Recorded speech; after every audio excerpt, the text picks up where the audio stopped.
Mini episode 375 of the FDH Lounge is brought to you by Sportsology, delivering unconventional columns and webcasts about sports, TV, music, movies, and more. Follow them on the web at sportsology.info. The FDH Lounge. You want to schedule your life around it. A long time ago, on a gloomy, wet Cleveland spring night, two men stand alone amidst the late-night drizzle. Their voices echo across the vacant station parking lot as they debate the merits of the great American radio show that have been missing for far too long. On that night, an idea was born. That idea became the FDH Lounge.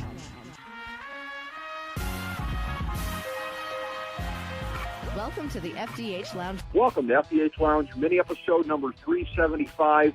FDH Lounge original dignitaries Rick Morris and Jason Jones breaking it down for you. It's the third episode of Season 5 of Justified. The really, really good stuff really starting to take shape tonight, I think, and I think Jason will agree with me. Jason, my friend, do you agree with me? Was it tonight? Was it really starting to get to the point that you and I are looking for out of Justified? I thought so. Oh, you gotta give me a second, man. Cousin Johnny! Anyway, to answer the question, absolutely. You're starting to get the vinegar back in the blood a little bit. So yeah, that's definitely getting back to what draws a person in.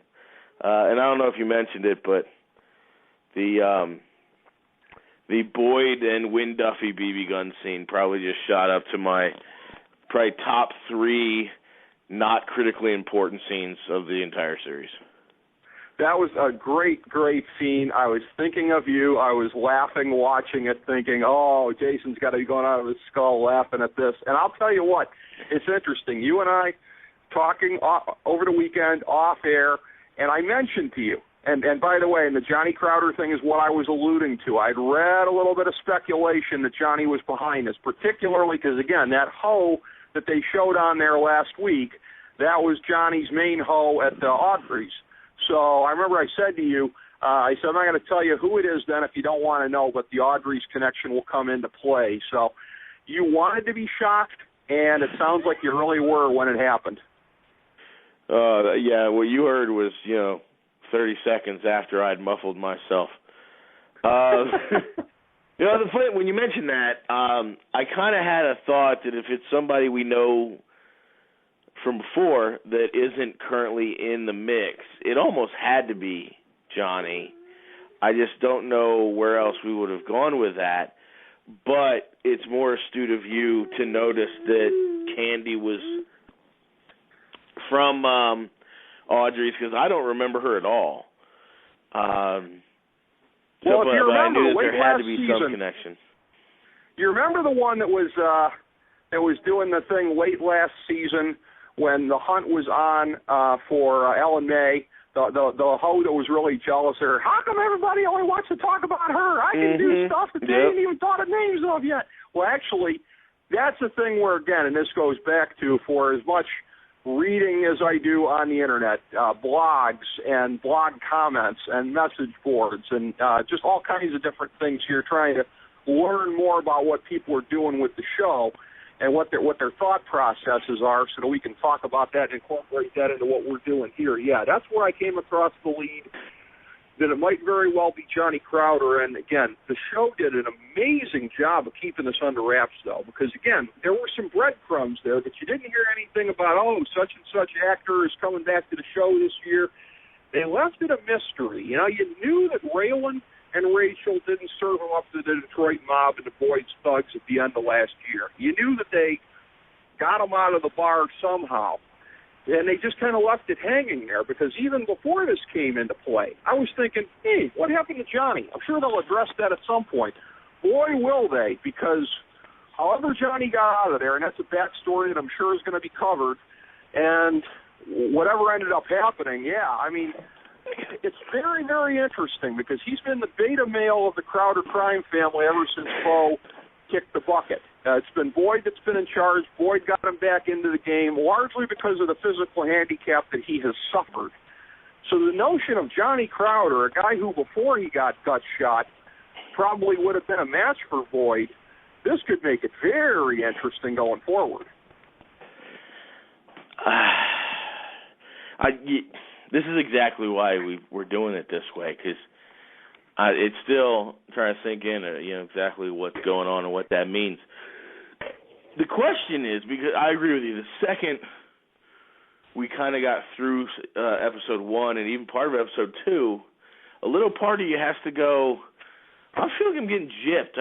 I didn't get closure on Cousin Johnny. I don't know what Johnny Crowder's up to at the moment, and I need to have an answer to that, which we didn't get, which I guess in hindsight should have eluded most of us that something's going on there. I'm interested to know, and knowing the show, it's got to be more long-term, it's got to be more impactful than just getting revenge or hurting Boyd where Boyd is most vulnerable. There's got to be something more to it. So the question is, does Johnny have a crew? Does Johnny have an infrastructure? And I guess, to be cliche, just how far does the rabbit hole go? Yeah, and clearly he must, because again, with his physical handicap, the fact that ever since he's been gut shot, he's not able to get around very well. He can only take a couple of steps here and there before he's got to sink back into the old wheelchair. He clearly is not his own muscle. So, yeah, he assembled a crew. But again, hold up. What just came to mind? Okay. I'm processing as we go here, so, and maybe I'm overthinking it, but. Okay. It's either really obvious or I'm just pulling at strings here. There's got to be some connection between Johnny starting up in the same territory, at least that's what we're probably led to believe, and Boyd's Canadian connection drying up.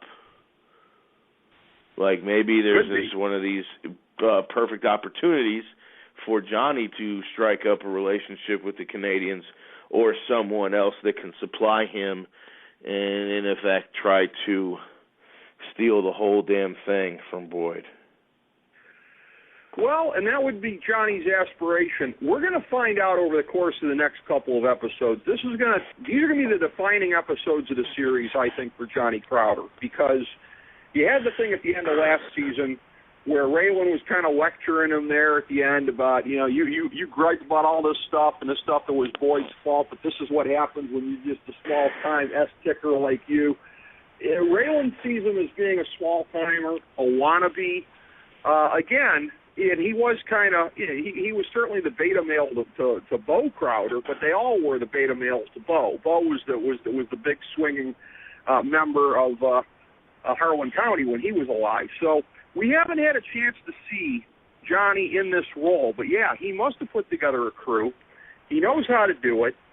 And again, this is one of these things where is Boyd going to be kicking himself for not having seen this before?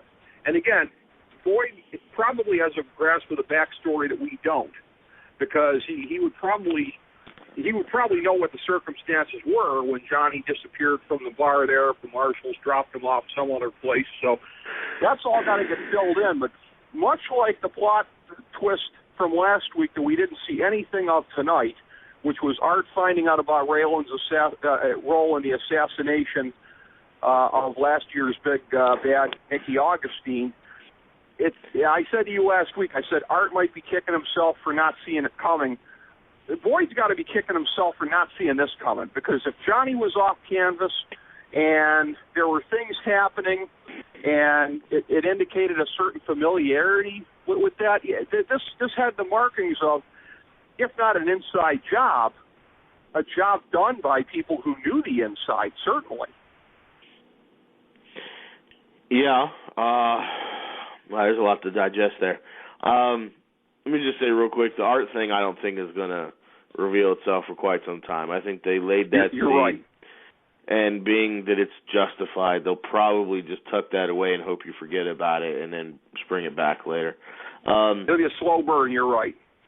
The other thing that keeps sort of permeating here is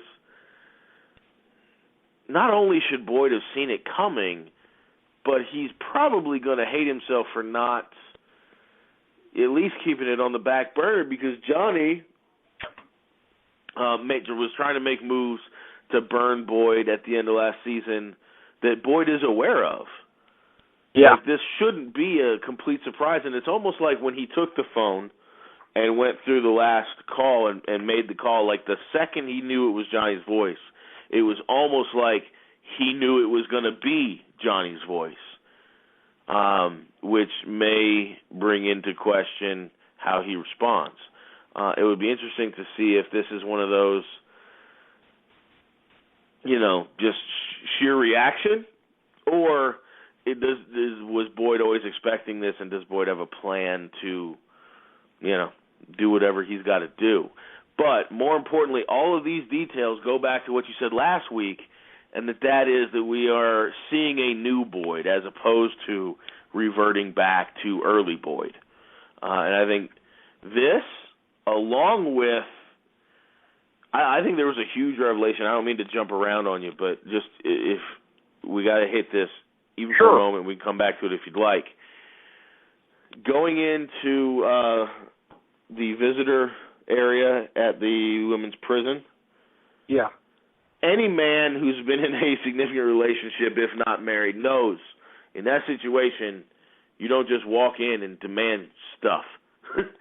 You say, "Hey, honey, how's it going? I know it sucks, but how you doing?" You at least do that, because she's going to be pissed off that he doesn't. It's from that moment on, though, when she's like, "Excuse me," and she's almost offended at what's going on, and that the business end clearly is taking a front seat to Ava's concerns at the moment, I think is a huge breadcrumb that we haven't even begun to unfold yet. You are right about that, and we can swing back around to the Johnny Crowder stuff as we go further along, because there's one or two more notes I want to get your thoughts on about that, and maybe even towards the end.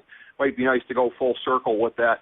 But as far as it goes, with Ava, I agree with you, and that's a thing where it almost got me thinking, because another comment that I made last week, which was sort of half in jest, sort of not, about long-time pro wrestling promoter / wrestler / manager / announcer, Les Thatcher, a guy who's done everything in the business. It's just kind of, I say respectfully, a grizzled old guy who's kind of been there and seen that, about how much he loves Justified, about how he identifies it with it because it has classic wrestling booking. I was almost thinking tonight in terms of like the booking of bad guys, because Boyd, we talked about that. This is a new Boyd.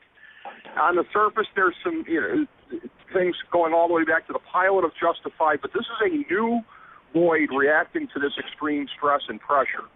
And a lot of times what happens is, when somebody turns into a heel in wrestling, it starts to go in one direction, but they pretty much just kind of blow past that a lot of times and just lose any kind of sympathetic traits at all.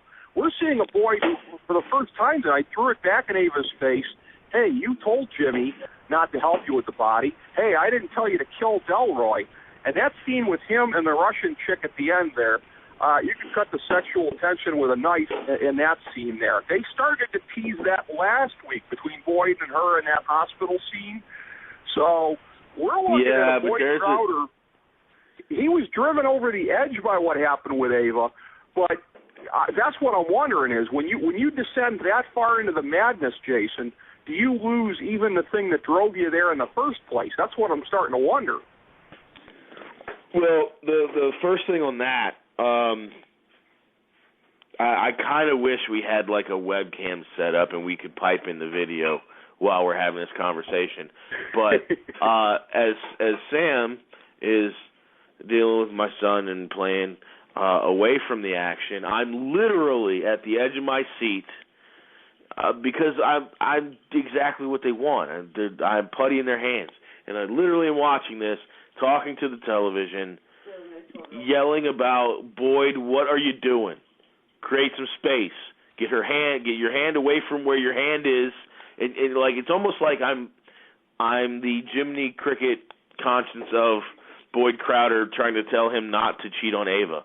Like, I'm getting sucked in, and if you recall, in the beginning, I was not a huge Ava or Winona fan, But now, like, that scene, like, physically, I don't want to say hurt, but I was physically reacting to that scene. But what you're alluding to from last week, I think there's a big difference between Boyd's articulate Southern charm or whatever that allows him to flirt with any woman that crosses his path, and what we saw tonight is distinctly different. And it kind of scares me as to what that means, because knowing the kind of woman that Ava is or has become and what she's doing at this very moment, you sprinkle in Ava Crowder finds out that while she was in jail protecting her and her man's respective investments, he was out fooling around with some foreign piece of tail. The phrase woman scorned comes into mind, and we don't want Ava to be a woman scorned on any level. Yeah, well, I think Boyd knows full well what happened to Ava's first husband, his brother, and he would do very well to keep that in mind. On the bright side from that scene there, I say, half jokingly, at least Samantha has seen what your reaction would be to some hot woman hitting on you, so that will stick in her mind, and that will set her mind at ease going forward, because you pretty much acted out vicariously probably how you would react in the circumstance. And again, as noted previously, your wife, FDH Entertainment editor Samantha Jones, you and I had texted about this previously, that she now is going to be interested in watching Justified with you once you guys wrap up Breaking Bad, because of that scene, that BB gun scene with Boyd and Wynn Duffy. One of the best scenes in a long, long time. Certainly one of the best Wynn Duffy scenes, and that's a tough list to get on. Best Wynn Duffy scenes. But when he was just shooting that guy with the BB gun in the face, in the neck, at random.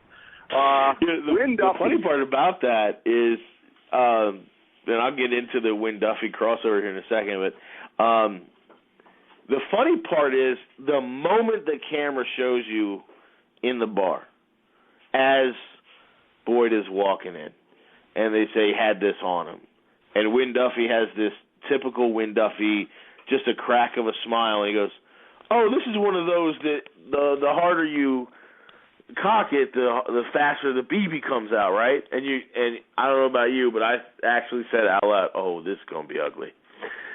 So, you knew it was going to go there. But, talking about, the little side conversation you and I were having off air about this, my wife is a professional fangirl almost. She finds whatever show she really gets into, and she gets into it. I mean, we're talking like full-on internet reading, every little thing possible. Yours truly even went and bought certain merchandise for Christmas that revolved around certain shows. She's that into it. So getting her to accept a show that I'm into that she doesn't know about is very difficult, which is why we employ the Wynn Duffy angle in Breaking Bad, the Bobby Singer angle in, which is his character from Supernatural, which is a show she's So I've been sprinkling, like, Rick Morris just says, this is the best show ever, take my word for it, and a year later we try it. I have to drop little breadcrumbs. Like, oh, you like that person in that show you already watched? Oh, that person's in Justified.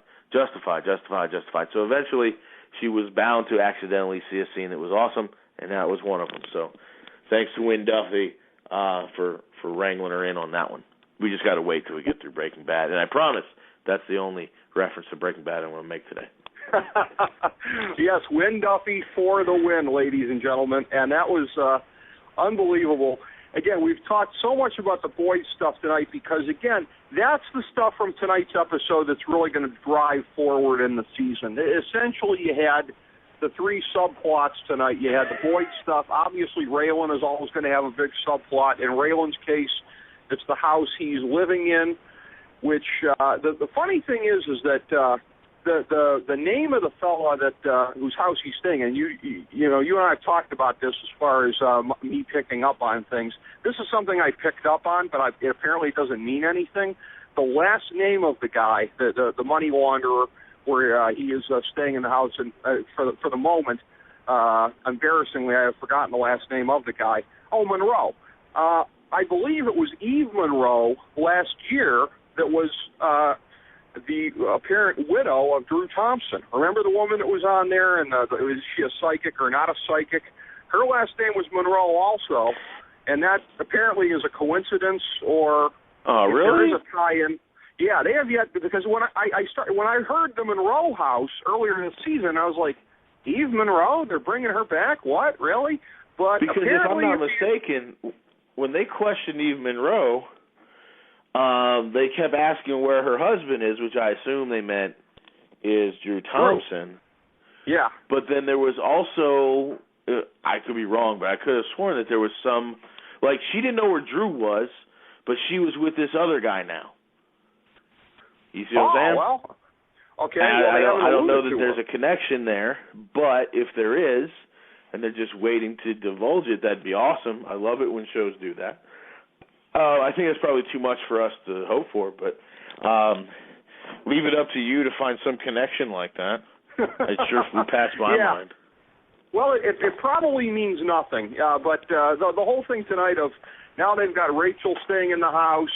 There was the guy that showed up at the house tonight, but it was a misnomer. It wasn't somebody sent to, or a misdirection, I guess I should say. It wasn't somebody sent by Monroe to hassle Raylan. Instead, it was an issue dealing with Allison, one of the families that had been, I don't want to say broken up by her work because that makes it sound like it's her fault, but this meth dealer who had his son taken away blamed her, and it sounded like she was very aggressive in what she did there. Might have even broken the law, albeit much like Raylan in the service of doing something good. That's something Raylan can identify. Apparently, if she did plant any of the meth that he made in his own house where it could be found or in the kids' lunch pail or wherever it was found. So you've got that going on, the continuing this and that between Raylan and Allison as that seems to be developing. And again, it was interesting, too, that Allison alluded to in talking to Raylan about his propensity for apparently winding up with women who themselves are not always squeaky clean, whether it be in terms of the law or otherwise. Ava Crowder, not as much of a outlier, perhaps, as we might think. Think about Lindsay last year. Now, he didn't necessarily think there was anything dangerous about her, but there turned out to be, basically. Now this Allison, if you want to talk outliers, Winona is pretty much the outlier, but even she went and stole that money in season 2 from the, in her burst of insanity from downstairs there, and he helped her put it back in. Even Winona's not exactly squeaky clean. So, yeah, that's another interesting thing about Raylan. It's a pretty well-established pattern now. 4 women through the course of the series, all of whom have done something that would put them really on the other side of the law at one time or another. Well, the funny thing there is, watching that entire series, and just want to take a step back for a second, I love the writing in this show. And there's a number of lines that we could bring up from today's show, and I'll just hit this one since it seems to segue nicely, is I love the Art forcing Rachel to stay in the house with Raylan, which, of course, puts the kibosh on the whole booty call situation. And I love how when Raylan finally goes to leave and has given up and accepted that this is going to happen, in her sort of, and pardon the political incorrectness, but in her, black person making sort of fun of the slave lingo in a southern sort of way, saying, call ahead if you're going to be late for dinner, sugar. It was really funny. It was typical Rachel, basically just throwing a jab in there at good old boy Raylan anytime he's stuck. And she does it all the time, like when she has to go with him on something he wants to be lead and exclusive on. But the voice that she dropped in was absolutely comedically perfect. And I'm kind of hoping they're going to expand her role a little bit. But getting back to what you're talking about, throughout that whole scene where she's talking, when Rachel's talking to Raylan about, don't you think she could maybe be bad, or maybe she's not as clean as you'd like to think, and all this, I almost wanted Raylan to turn around and go and extend his hand and say, hi, Raylan Givens, have we met?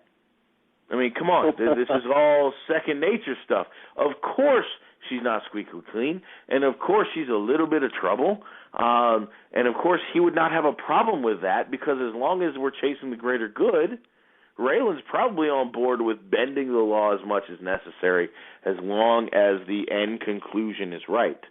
So I found that whole scene not only enjoyable, but almost a little comical in the read between the lines of course Raylan is sort of lying to himself a little bit, because it's Raylan, and these are the women that he chases.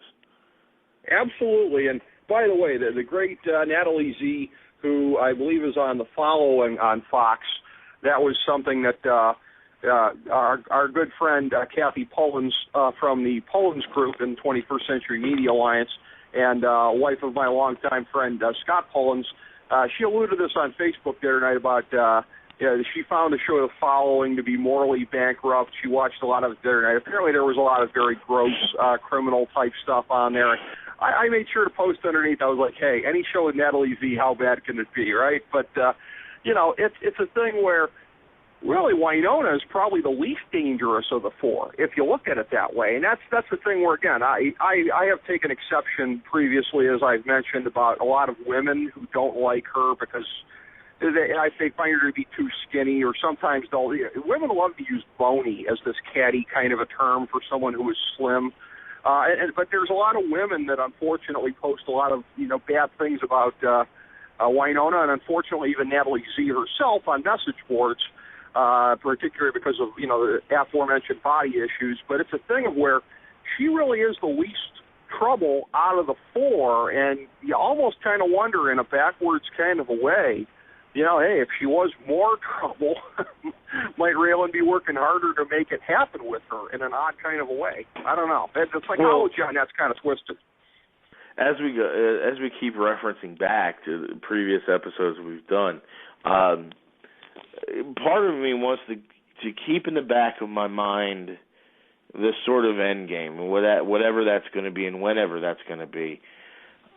Whether that means he takes over the office, whether that means that he goes to I forget where the place that he wanted to go back to in Glencoe. Glencoe. Right, Glencoe. Whatever that is, whatever the conclusion that takes him out of the field, has got to come at a time in his life, timeline-wise, and in a place in his life where sort of less risk is a good idea. And the idea that the woman that is the mother of his child is the least likely to really make his life complicated may end up being the most suitable situation. So not to upset the Team Ava people or anyone who's down for any of these new interactions, but I really do think that ultimately Raylan is basically being the lawman and having these short-lived relationships with people, and it's not going to matter because in the end, I think he's still going to end up with Winona when the curtain comes down for the last time. You know what? And it's very interesting. I hadn't thought of it in this way until this very moment, but that's what's great about these kind of conversations is the way they can enlighten on these things. In a way, doesn't that take us to one of the biggest macro themes of the entire series with Raylan, which is the struggle not to... You don't want to lump the woman stuff into the whole good versus bad thing, because it's not nearly the same as am I going to be a lawman or am I going to be a criminal and give into that side of me. But that whole struggle between them and people looking at him and saying, you think you're the pure good guy, but you're not. And while again, it's overstated by a lot of people, he's not an anti-hero as we've said, but it's a little more complicated than that, and it's an internal struggle. This thing with the women might sort of be a parallel internal struggle and maybe the exact same kind of way. Yeah. No, that's just an interesting thing. There's a whole second level thing that's going on with Raylan and women. And Salazar wasn't as big a deal. It felt like it was short-lived for only a few episodes anyway, but there's definitely always going to be this idea of Winona, Ava, and other, and I just think that ultimately, I think he comes back around to Winona in the end, but I also think that whatever the other decisions are, everything will kind of fall in line to the type of Raylan he's going to be after the series is over. whatever that means. I think that's exactly right. Does he completely go and be an outlaw? Is he the company man long term?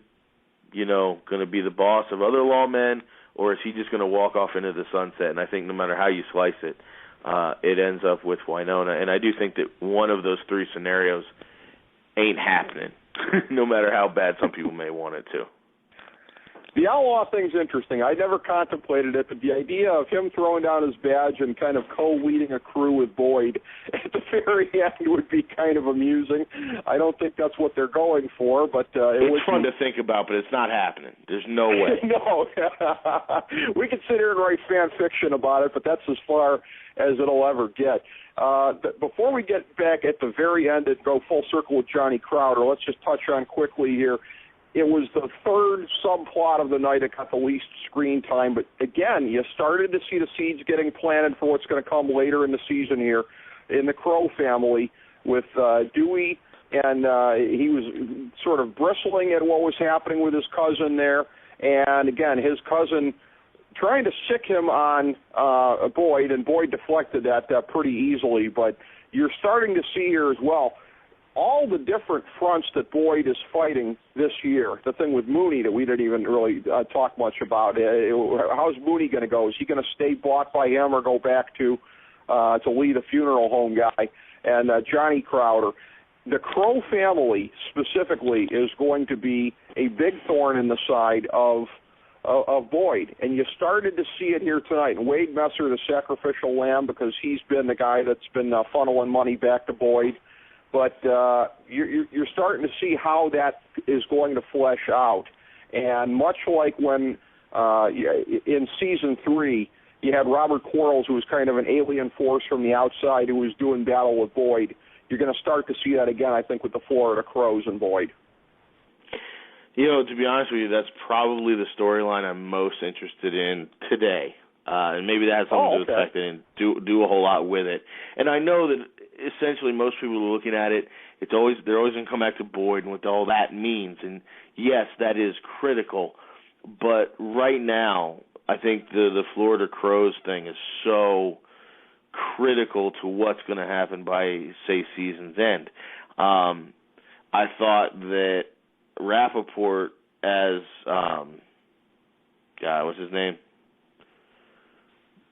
Yeah, Michael Rappaport. He's an excellent actor. Yeah, the kid, the Crow. It's not Dewey. It's crap. Anyways. Oh yeah. The cousin. I'm drawing a blank at the moment myself. Yeah, I'm drawing a blank myself, unfortunately. And he comes in, and you get the impression, okay, he's just going to sort of lay around and mooch until he can get his claws into things, and he almost spun the momentum in a different way than I wasn't expecting, which is incredible. But you can kind of see this. I'm trying hard to avoid analogies, but you can see how he's going to step in. He's going to kind of pull the strings with Dewey. However, the question is, are we going to see Dewey sort of manifest into this big-time, no-nonsense kingpin type, which I don't like a Limehouse, which I don't see happening, or is Cousin Crow going to step in, get Dewey into trouble, which is very likely, and sort of take stuff over? So it'll be interesting to see how that plays out. And I love that each week now we're not getting an equal dose of these storylines, that it's a little bit here, a little bit there. Now, granted, whatever that means is going to impact Boyd, and that's ultimately the game. Exactly. And recording this in real time without a net, it's going to happen. So, but I was able to look it up here. We were drawing a blank. It's Daryl Crow. Daryl is the new cousin who is going to be the kingpin coming in, and something tells me that we are going to be hard-pressed to forget his name too much longer because, again, he's going to be a huge part of things going forward. But, one real quick thing, Rick. We saw it tonight. Mm-hmm. Yeah, one real quick thing, and I know most people who aren't as critical aren't probably seeing this, but the guy that plays Jean-Baptiste or whatever, the alligator guy from the first episode, if you noticed in this whole episode, the only time you saw him, he's sitting in a chair, Daryl mentioned his name. He pops a bubblegum bubble. That's all you hear. I'm telling you, that dude is either dangerous or highly impactful to the storyline at some point, even though he's only had maybe 3 minutes of screen time. I think you're absolutely right. That's going to be something that comes to manifest itself. In the approximately 3 minutes we've got here, just want to put it out and bring it full circle again about Johnny Crowder, the bombshell at the end. I have to say, again, going back to what we were talking about at the beginning, selfishly over the weekend, because I was so much looking forward to what your reaction was going to be. I was hoping you were going to say, tell me, Rick, tell me the speculation, and I could tell you that might be Johnny Crowder.